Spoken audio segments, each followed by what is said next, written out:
I'm Betty Franklin, and we're interviewing Miss Kiayetta. She's with Studio 21 here in Greenville, Texas, and she's one of the beauticians here. And also we have Sean that we're going to interview as well. Miss Kiayetta, now I'm noticing you braiding her. Tell me about the braiding techniques and what are you doing today? Today she's getting a full sew-in with a closure piece. So this is how I have to braid the foundation down, and then I will attach the hair to the braid. And when I first noticed, I said it looks so neat. And just tell me about this, what you're doing now. And right now I add the hair in because it makes the braiding strong, her braid down stronger. So I add in pieces of braiding hair while I braid it down, and then I'll sew it down and then attach it.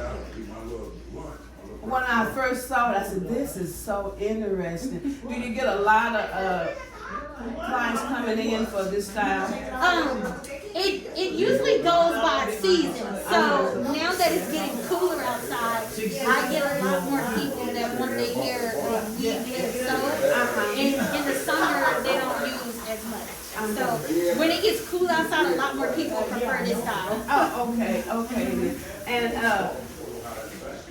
how long does it take? It usually can take anywhere up to about 3 to 3.5 hours. Okay, and that's one person. That's one person. Okay. It is just so interesting. It just caught my eye.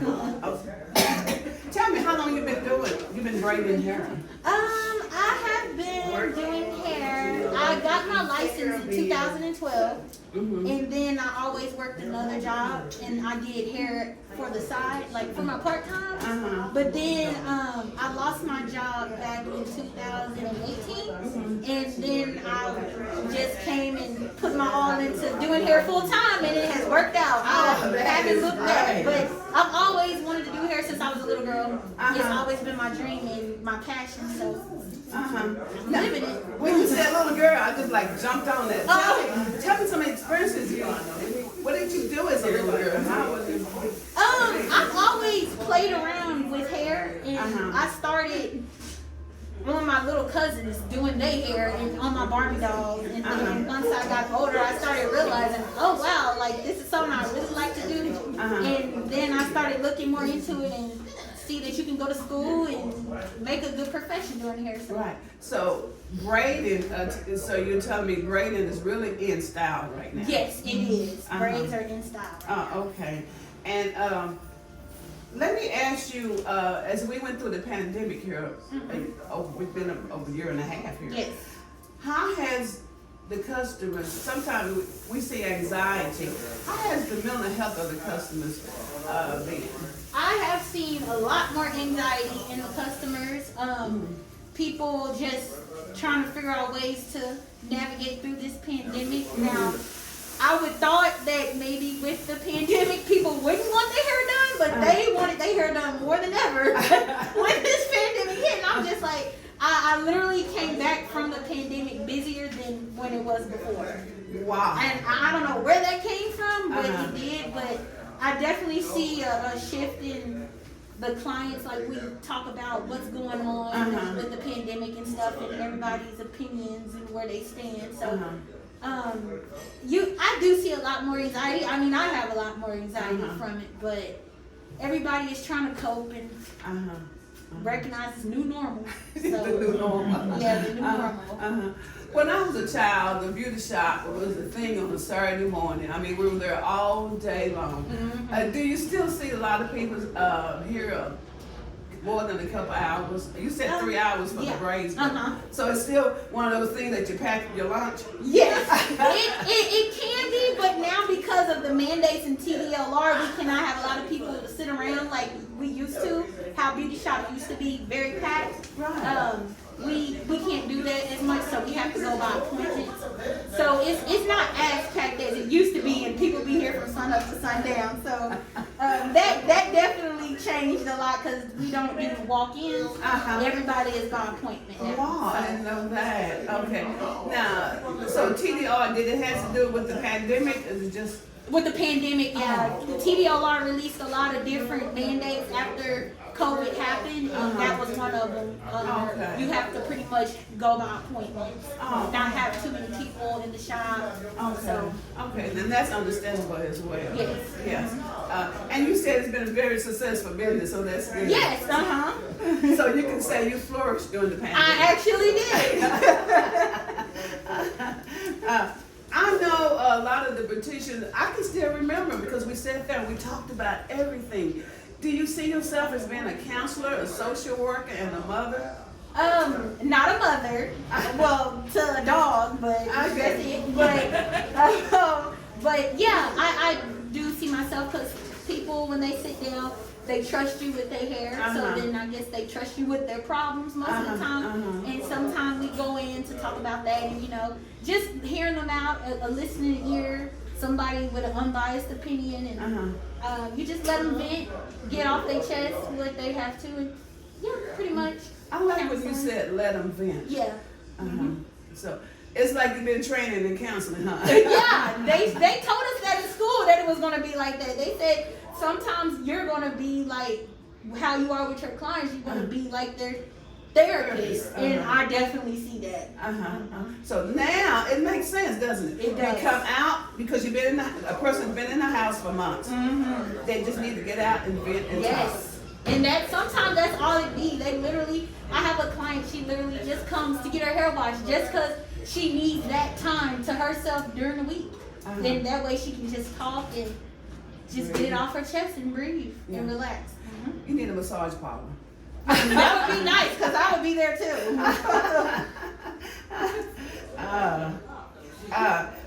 We've always, growing up, we would say the beauty shop is the staple. It's just in the black community. Yes. And it's where we get to know each other, we socialize. And I'm hearing you say that. You think that's still true? I do believe that's still true. Okay. And you touched on the trending hairstyles, and any new techniques that's different from 10 years ago? I believe the way, so right now there's a big thing, a lot of people like crochet hair, they love crochet, and I do see a difference in how it was back a long time ago, and now it has totally evolved in the way you braid it down and add the hair in. It's completely different now, and it looks so much more natural. So in that aspect I definitely see a difference. Wow. It looks so much better now than it used to, because when I was a kid, I did not like it. And I remember the glue-in. Yes. And the glue-in was just when a whole layer of your hair would come out sometimes. Update me on the glue-in. Oh, and the quick weaves? Yeah. Okay. The quick weaves, now they are making more stuff so it doesn't tear your hair out. We use this. It's a protective shield that we put down on the hair right after you're setting it, and literally once they get the glue in, and that washes the hair right out. It doesn't pull your hair out at all. So they've definitely come up with better products to help and create so it doesn't cause as much hair loss. Okay, that is good. Yes. Because that was a big concern with the hair loss. You could see it in the different people, a major concern. Yes. That is so good. And mention the hair loss. I want to go back 20 years. I want to talk about the curls. I don't see them too much anymore. Yeah, it's. I feel like things go away and then it comes back. So right now, some of the curls and stuff, I see them coming back because I'm seeing people wearing flips. They're going in crimps because she's getting her hair wave crimp, and just the glamorous curl styles, the Farrah Fawcett. I'm seeing a lot of that stuff come back. Okay. When you said that, I thought about the bob. Someone talked about that. Yes. That's their end. Everybody likes a good bob. Wow. While we're talking, do you do any old-fashioned straight, like the straight? Y'all don't call it silk now. Silk press. That's a silk press. That's what they do now. The silk press. Okay. I do those. Yeah. Well, that's my question. Okay. I know I said that. Okay, then.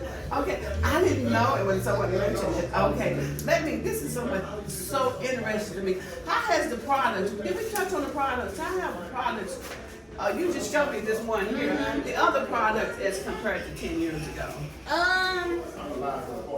To me, it seems like they've came out with so many products because a lot of people are going natural. So you see a lot of different products and people catering to natural hair. I'm seeing that more than anything in products is natural hair products. So many people are going natural. So.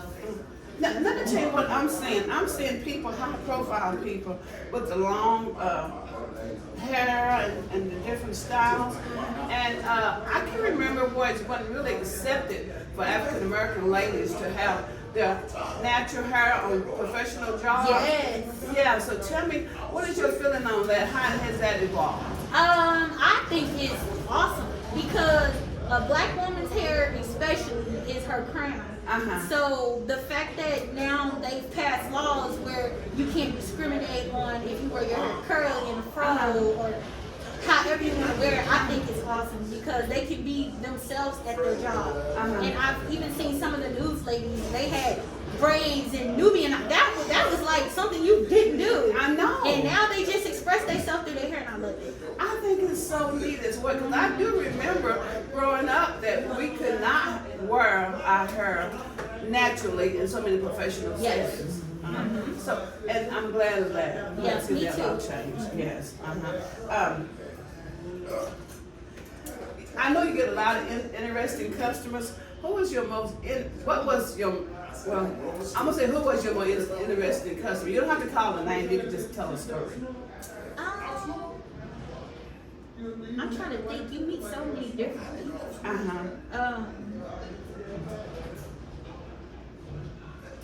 I can't even think of just one. It's so much. It just changes from day to day.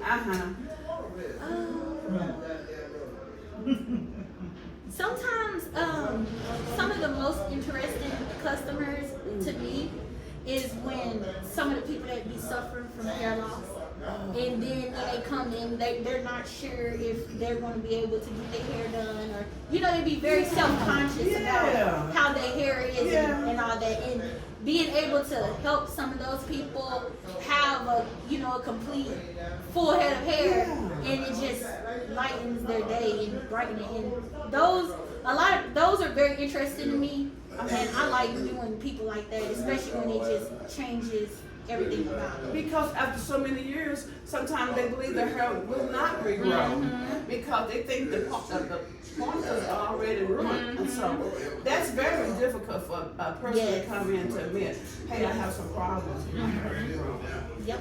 Yeah. That is so good. And you are saying to me that you can work with the difficult hair. Is that what I'm hearing? Okay. I wrote a note. I saw some conditioner one day. It said for mixed hair. So tell me about the working with mixed hair. I really feel like hair is hair to me. It's just different how their curls are and everything.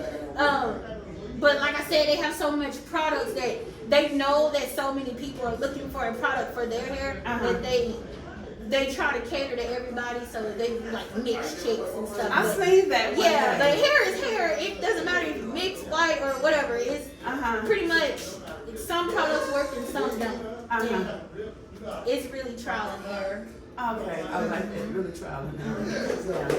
Okay, then, gosh, I would like to ask, was Sean a coach? Sean, how long you been coming here?